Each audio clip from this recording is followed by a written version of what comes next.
Aloha, namaste. This is Alexis Cox with Radha Home Yoga, and I'm here to bring you not only the new moon forecast for this Sunday morning, but also our celebration of Maha Shivaratri is tonight, and I wanted to share a little bit about that.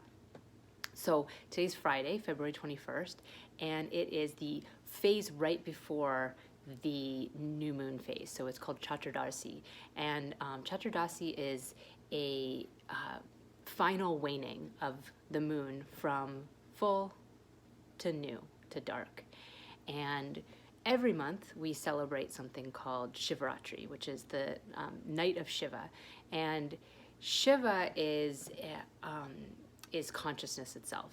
Shiva is the void from which matter springs.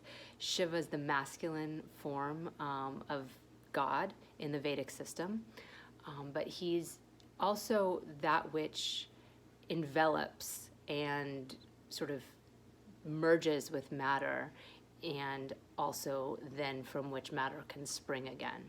So it's a complex topic. There's a lot to say on Shiva.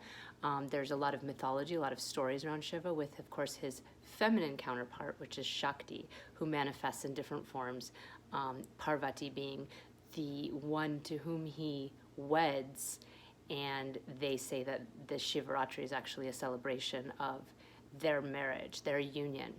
So if you think of Shiva as being consciousness itself, or that void, that space, that endlessness, no start, no beginning, and Shakti or Parvati as being matter and that which springs forth from the void, we can see that when they are uniting in every new moon, the sun and the moon are together. Another form of Parvati is the moon itself, and Shiva, the sun. And when they are together, the moon is dark. You can't see the moon, but they're totally merged. And it's like stillness in our mind, which is what the moon is bringing forth for us. That's what it's representing to us. It's our emotions, it's our mind, it's our thoughts. And there's stillness in that mind because it's joined completely with consciousness. This is our new moon that we have every month, every phase of the moon. There's full moon, there's a new moon. In this particular month, the Hindu month of Falgun, we have what's called Maha Shivaratri, where it's the big Shivaratri, the big waning to the new moon. And there's special alignment so that we are more conducive to feeling that emptiness in our mind and that capacity to truly meditate and truly connect with everything, with oneness. So when we're in that state of merging, we are in Shiva consciousness. We're able to separate ourselves from our thoughts, our emotions, our wild existence here on earth, and our material manifestation, and we're able to sit in our truth, our true self, which is not this body and not this mind and not these emotions and not this sort of roller coaster ride of a life that we live on. So this is a time when we can really connect to that energy. And all around the world there'll be celebration for this special holiday. But of course in India it will be the grandest, biggest celebration, and people from all over the country will travel to pray, to meditate, to pray, and to be in their highest state of consciousness. Many sadhus, people who sort of reject the worldly life, will do a lot of austerities in honor of Shiva. So he represents that part of us that can control ourselves and do various practices. They can be yogic practices. He's the ultimate yogi, the first guru, the first teacher that passed yoga down to us. And there's many variations of how you can do your austerities, or how you can show up in a disciplined manner to help train your brain to this state of sort of nothingness that can be achieved. And in the mythology, there's a story that Shiva and Shakti, they start in this state of oneness, and they have this painful separation, which could be conducive to like the Big Bang, like this contraction and expansion of the universe, where the universe expands and then all of a sudden there's stars and planets and all this existence begins to manifest, and then the earth begins to manifest, and all the things on the earth, the valleys, the mountains, the rivers, the fish, the dinosaurs, and then us. And in this, in this cosmic contraction and expansion that occurs again and again and again, Shiva and Shakti have been separated before, and then they've come back together. And there's been a long period of separation where he has been meditating on a mountain, and Shakti has not been manifest in the world as any particular being. And the gods all call to her and say, please manifest yourself in this myth. So she comes to the earth as the daughter of the Himavat, the Himalayan mountains god, and her name is Parvati, and she is this beautiful maiden. She grows up to be a beautiful maiden, and she spends her whole time on earth in this manifestation wanting for Shiva. So she comes with this consciousness of devotion already to Shiva, and of course that's Shiva consciousness. She's here to merge with that, and so she shows herself to be a yogi. She shows up and does her practices every day, and there's a particular meadow that she can sit in where she can see Shiva up on the mountain. So she goes to admire him, and she does her practices and shows herself through austerity. The deity Brahma, who's said to be the creation aspect of God, decides to hurry the process along. It's taking too long. Shiva's stuck in his meditation. He's never coming out. So he gets Kama, the god of desire, to shoot an arrow into Shiva to spark desire, to spark longing and lust. Might he open his eyes? Might he see this beautiful maiden? Might he realize it's his other half, who he's been long separated from? So he, is sitting there in his meditation. Kama shoots the arrow, and Shiva feels that spark of desire. But instead of opening his two eyes and seeing this maiden, he becomes very angry that he's even feeling an emotion at all, that he's not just staying in his meditation. So he shoots out of his third eye, laser beam of fire, and incinerates Kama right on the spot. And desire is now dead. the longing, the desire that is now gone. And Parvati, feels the pang of that and the sadness of that. She continues to do her austerities, though, day in and day out. And finally, that arrow of desire did get in him, and he is sort of awoken. And now he can't really meditate as well as he was because he's frustrated and he's feeling those feelings. So at some point he does open his eyes and he sees this beautiful maiden doing yoga, and he feels enchanted by her, but he can't trust her yet. He doesn't want to trust her because he's had such pain from previous lifetimes, other stories that I won't share here, that he's lost her. So he tries to resist and tries to go back to meditating, but it's too hard.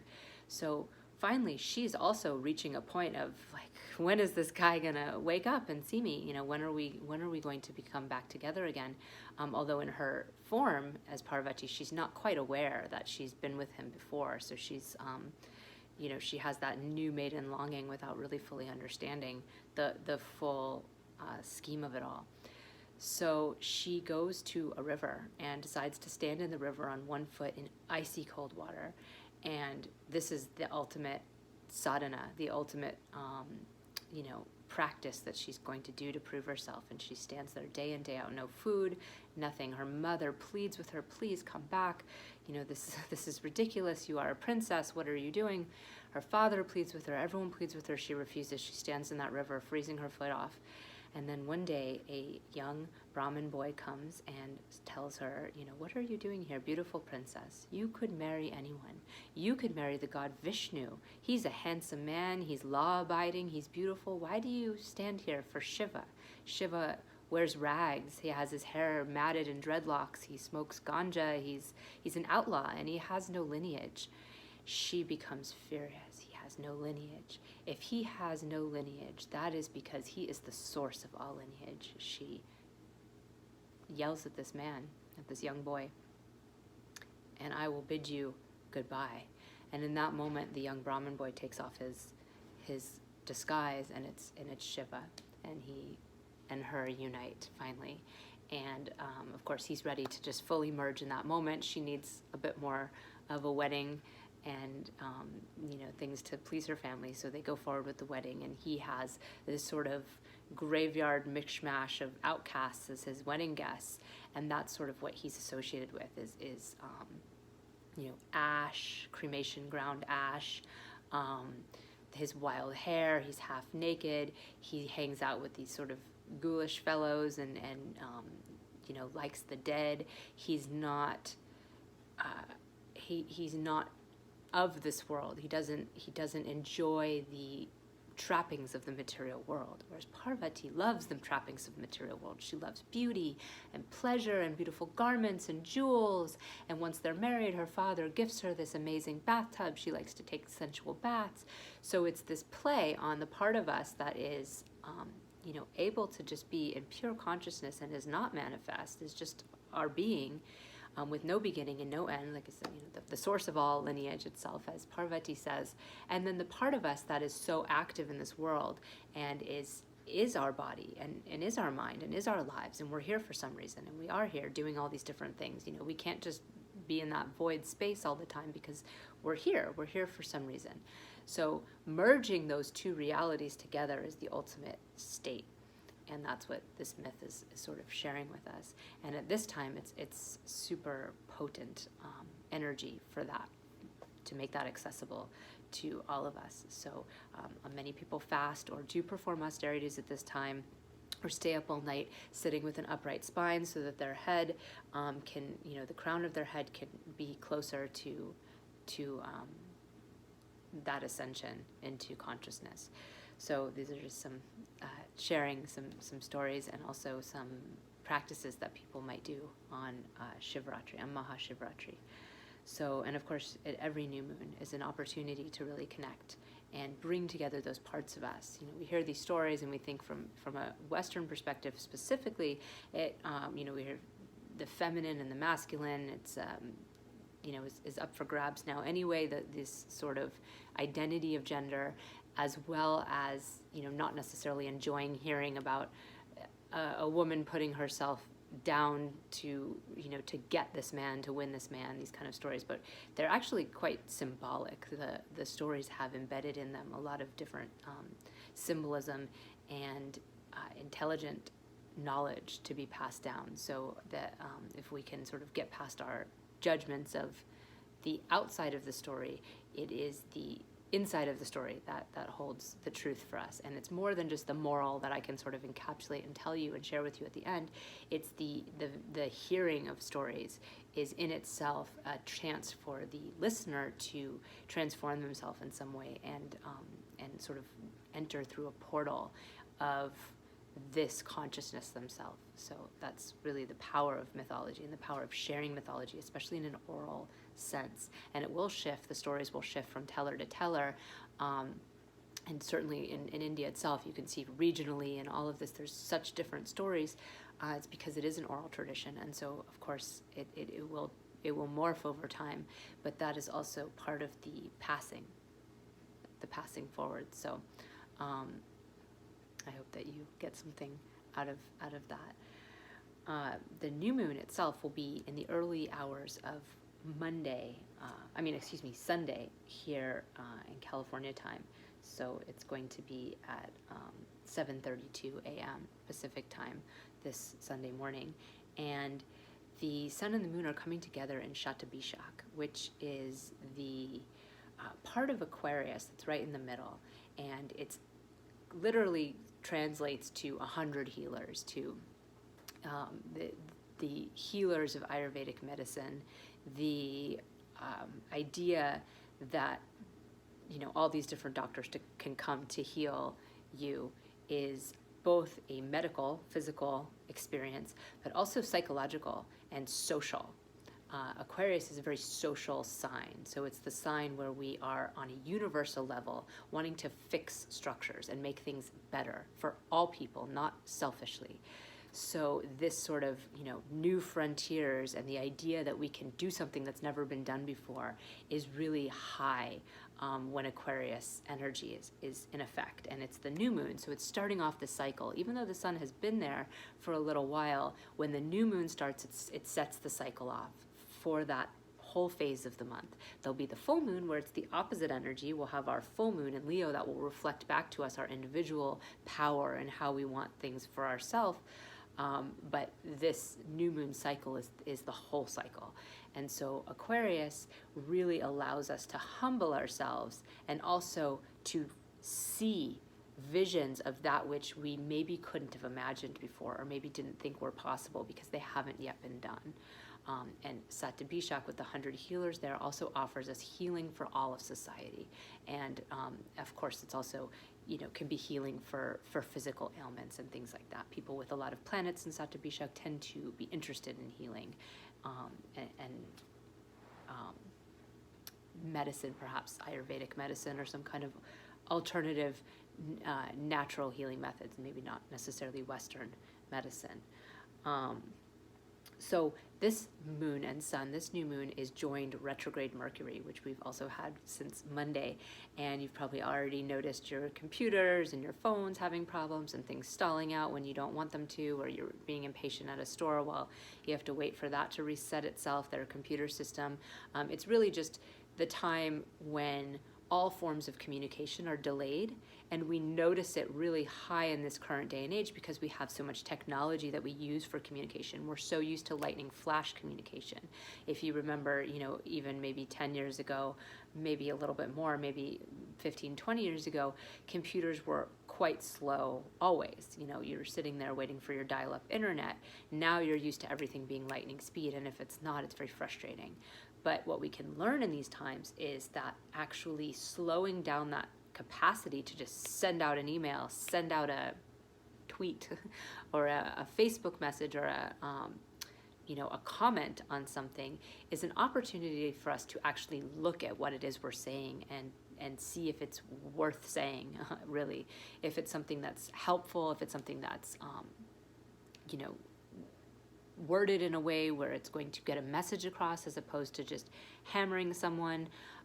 Is it grammatically correct? Is it factual? Is it, all the different things that we sometimes don't do when we just flash communication out there all the time. This is an opportunity for us to check in with ourselves before we output information. And it's also an opportunity for us to listen, which is really the biggest message of Mercury retrograde, is to listen, to learn, rather than think we know everything already. And that, capacity for us to slow it down and really hear rather than speak is the biggest blessing we have right now. So hopefully that's something that you're already tuning into and already sort of slowing down your roll and allowing yourself to take moments of just listening in silence and maybe even listening not just to another human speaking to you, but listening to everything around you. The more we're quiet, the more we can hear the sound of the birds or the wind or the way nature might speak to us, the more likely we are to be able to drop into that meditative space and really find higher truths within ourselves. So it's a very powerful time for that. It can be frustrating, especially when Mercury's in positive dignity and good dignity as he is right now. We might have a lot to say and have a lot of intelligent thoughts and really want to get them out there, and the delay can be annoying, but there's always something greater in that. And the greatest gift we have right now is that Venus is still in her exalted sign of Pisces, and she's actually in the most exalted part of Pisces right now, in the star of Revati. And Revati is the long walk home. It's where we really are able to take that final path towards peace and well-being, and already having done some of the shadow work or the facing ourselves, already having done a lot of the spiritual work, it's where we get to reap that benefit and walk each other home. And Venus in this placement is where we're able to have a love that is higher than ourselves and higher than even that love we might reciprocate with one other being. it's higher than the mother and child love. It's higher than all the loves, because it is a love that is transcendent of human, and it is a love for God, a love for energy, source, whatever it is that you want to feel it as or experience it as. It's a love of others through that experience. So we love each other because we love source, because we love that which is more than us. We can see that reflection in one another, and that is a very high love and a very high level of happiness that is not achievable all the time, especially for people who don't have Venus in particularly good dignity, in their own chart. So this offers that part of us that's in Aquarius, where we're really seeking those bigger visions and what's good for humanity and all this higher stuff that we might be musing over. We can really offer it up through a loving space, a true loving space, where we really want what's best for all, because we feel that love in our heart. There is, in Sagittarius, we do have Jupiter, Mars, and Ketu all joined. So there's a drishti, an energetic gaze from Mars to Venus, and it's one way. First of all, it's just Mars to Venus. It's not super close in degrees, but it's still there, it's still present, and that is Mars sort of giving a direction and maybe even a little bit of a fight to our loving energy. Instead of just sort of loving endlessly and openly for no reason, it's like there's a purpose, because Sagittarius is where we have our beliefs and our ideals and what motivates us, what inspires us. And with Jupiter there, we have a lot of inspiration available. It's the ruler of that sign, and it's the place where we find our teachings and our beliefs and our ideals. So Mars is kind of coming into that house and saying, like, well, let's fight for what we believe. We can't just believe things. We have to actually do something about it. We need action. We need discipline. We need courage. And we might even need to stand up and fight. And that energetic gaze going directly onto the place where we're feeling all this happiness, love, and stuff like that can really direct that love into a specific channel, a specific fight, if you will, that we feel is worthy of doing that, so in a specific form of action as well. Mars is joined not just Jupiter, but Ketu, the South Node. And the South Node is where we pull away. And it's been in Sagittarius since last March, so it's been there for a while. We're pretty used to it now, and there's been a lot of different, energetics there, with Saturn having been there for so long. But in this moment, it's the part of us that's still not fully wanting to deal with our beliefs and whatever house that is for us, whatever area of our life it is. We're really still not wanting to deal with that. We're still pulling away from it, although we've probably had the heat burn enough there where we don't have a lot of choice. Especially earlier in the week, we had many planets there.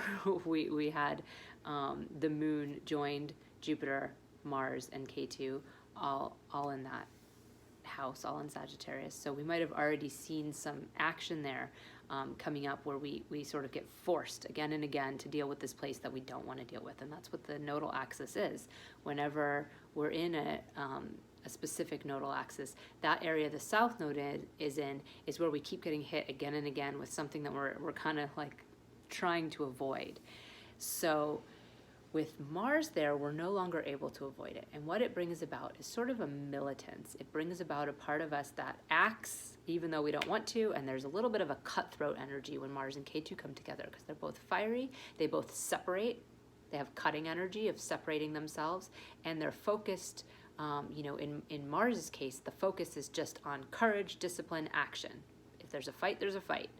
With Ketu, there's a lot of disgust and avoidance and this sort of I don't want to be there kind of thing, but also this really laser sharp intelligence there, because it's somewhere we've been many times. So we have a lot of intelligence there, and we have this sort of laser sharp focus where we're bringing it down to the minutia, and there's this cutting energy that comes. So we have to be careful of that sharpness that can come, or that real intensity or militance that can come about, especially with Jupiter there too. And being in Sagittarius, it's going to be around our beliefs. It's going to be around our ideals.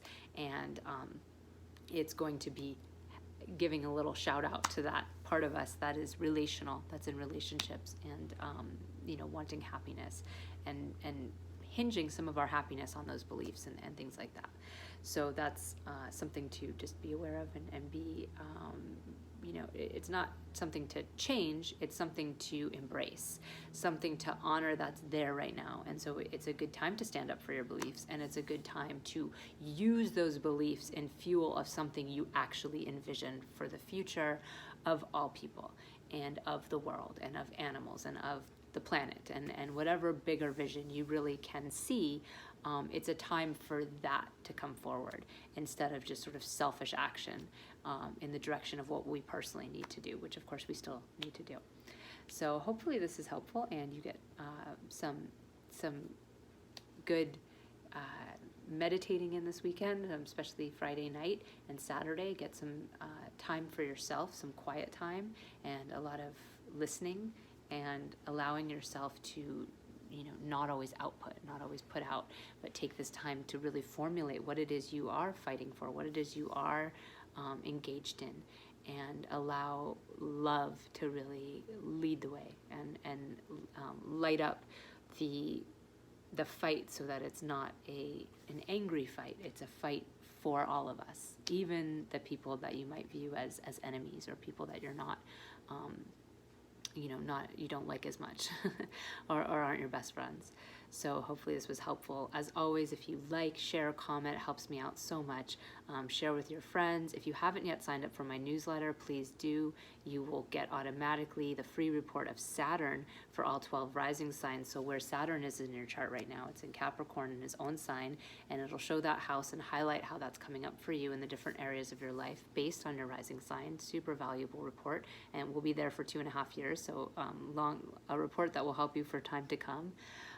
Also, if you haven't yet taken advantage of my February special, you still have 1 week left. I am offering recorded readings for $85. Usually they're $108, same as all my readings, all my hour-long readings.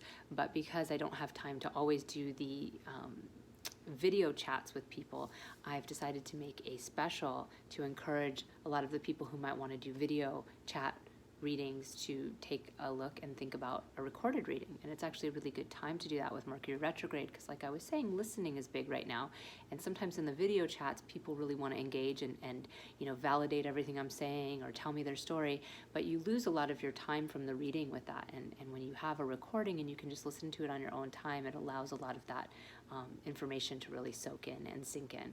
So if you want to do that, you can push the contact button on the main site, on my main website, when you click through. So if you're watching this on YouTube, there's going to be a link in the comment section where you can go straight to the page with the article, the full written article on this exact same subject, and you can sign up for my newsletter there, and you can also contact me for a reading. I hope you have a very blessed Maha Shivaratri and new moon. Namaste.